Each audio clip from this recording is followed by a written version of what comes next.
everybody, I'm Melissa Sorrentino, and I want to record this for making Provgress. I've been making videos for a while now, about maybe 2 months that I've started to actually put them out onto public viewing.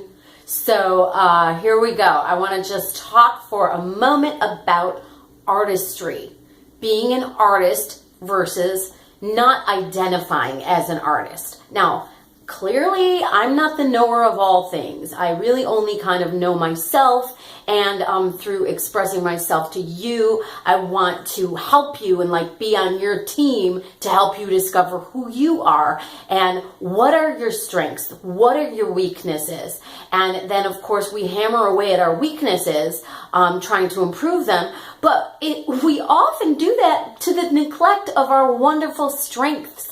And what we're strong in tends to be what we identify ourselves as. You know, if you're great at sports, you consider yourself an athlete. If you're, great at art, you consider yourself an artist.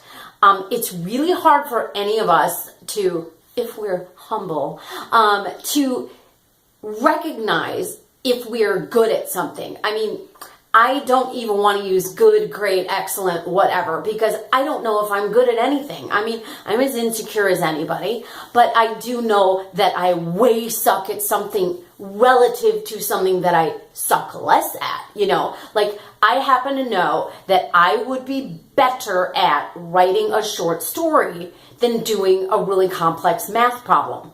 That's me. That helps me define who I am. So let's get right to it. Are you an artist? I'm so sorry, friend out there. I'm using this as an example and a launch point. So this person's going to know that it's about them. But I recently sent someone a clip of a video. It was a video of a song. The way that the video played out was rather artistic. The way that the song was recorded was, I thought, very artistic. I just was very moved by this particular rendition of this particular song. So, and I was being sentimental on a certain level, and so I sent it to my friend. And this person responded by noticing how many views it had.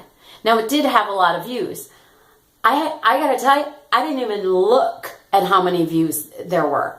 It doesn't, my eye line, well, this is a video right here, so, there's a line here, and you can't see it. No, you can't see a lot of stuff under there.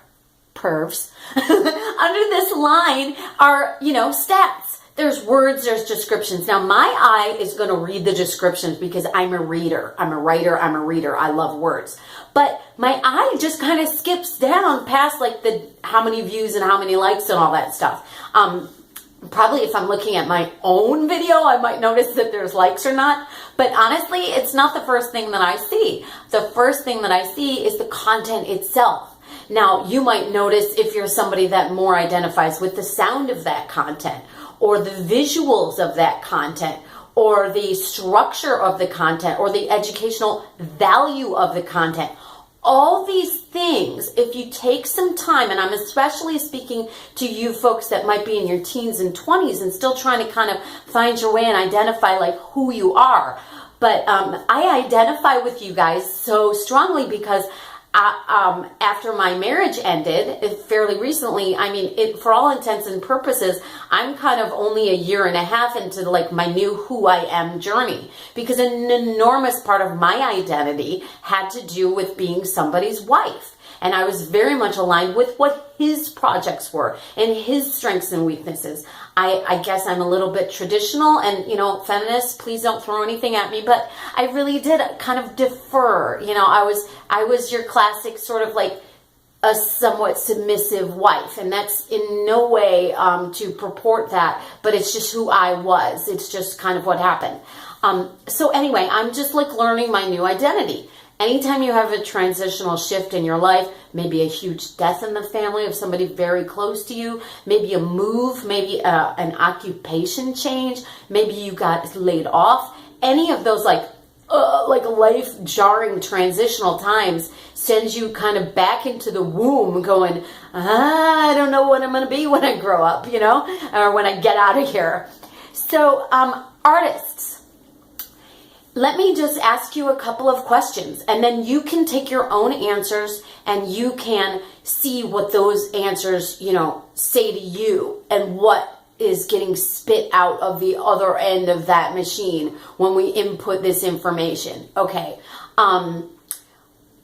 When you look at a video, do you first see the visuals? Do you first hear the audio? Are you going to notice the stats first? Does your eye read the words? Or does your eye first gravitate towards numbers? These are important things for you to know as a person, but also even in the category of artistry. That's going to help you determine where you kind of will find a place in the art community, in your art, what is your art product or service. So when I look at things, my probably primary connect is with the emotion of it. I am absolutely going to get moved by a song before I'm going to see whether it has 4 hits or 4 billion hits. I really don't notice. That's just the way that I am. Okay, so those are some good questions.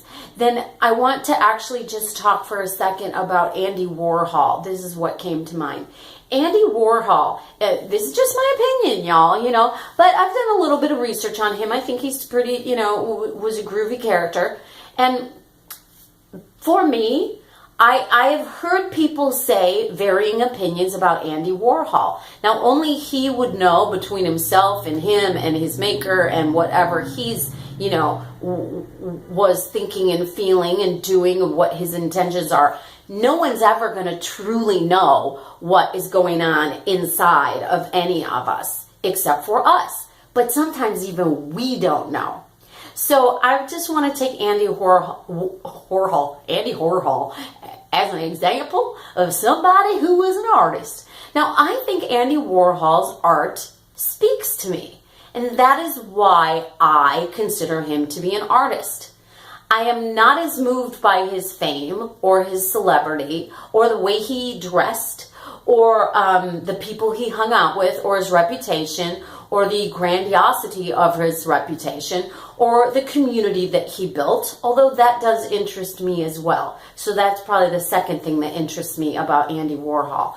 But I primarily am interested in his art itself.